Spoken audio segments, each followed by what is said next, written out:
এনেছিলাম, আমরা চেয়েছিলাম অনাস্থা নিয়ে আলোচনা হোক। স্পিকার মহোদয় বিজনেস রুলসের মধ্যে ঢুকেছেন, যেহেতু উনার বিরুদ্ধে আনার, উনি ডেপুটি স্পিকারকে দিয়ে রুলিং দিয়েছেন। আমরা জানি তিনি হাউসকে চলমান রাখছিলেন যাতে রাজ্যপালের কাছ থেকে অনুমোদন নিতে না হয়। এই কারণেই প্রথমবার 24 সালে বাজেট অধিবেশনে রাজ্যপালকে দিয়ে বক্তৃতা করাননি। আমাদের পাতা ফাঁদে আজকে ডেপুটি স্পিকার মহোদয় পা দিয়েছেন। এরপরে উইন্টার সেশন করতে গেলে ফাইলটা পাঠাতে হবে রাজ্যপাল মহোদয়ের কাছে। বিজেপির পাতা ফাঁদে আজকে পা দিয়েছেন ওরা।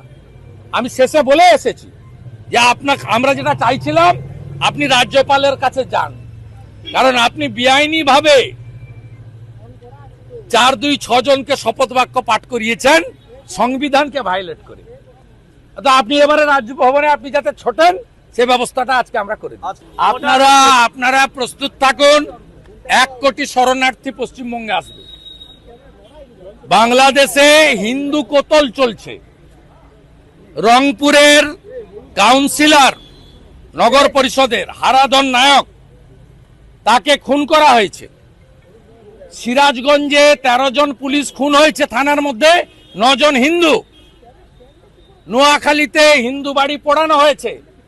আমি পশ্চিমবঙ্গের মুখ্যমন্ত্রী রাজ্যপালকে বলবো, অবিলম্বে ভারত সরকারের সঙ্গে কথা বলুন, কারণ সিএতে পরিষ্কার আছে ধর্মীয় উৎপীড়নের কারণে যদি কাউকে মার খেয়ে আসতে হয় আমাদের দেশ নেবে।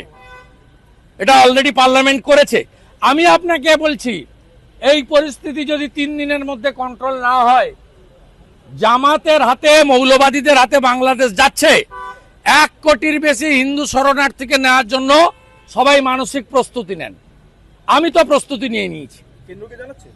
না, এটা এক্সটার্নাল অ্যাফেয়ার্স ম্যাটার।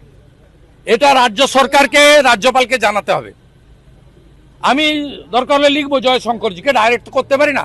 তো আমি পশ্চিমবাংলার হিন্দুদেরকে অনুরোধ করব, যার যেখানে জায়গা জমি যা আছে আমাদের হিন্দু ভাইদের শরণার্থী হিসেবে রাখার জন্য আবার মানসিক প্রস্তুতি নেন 47-71-এর।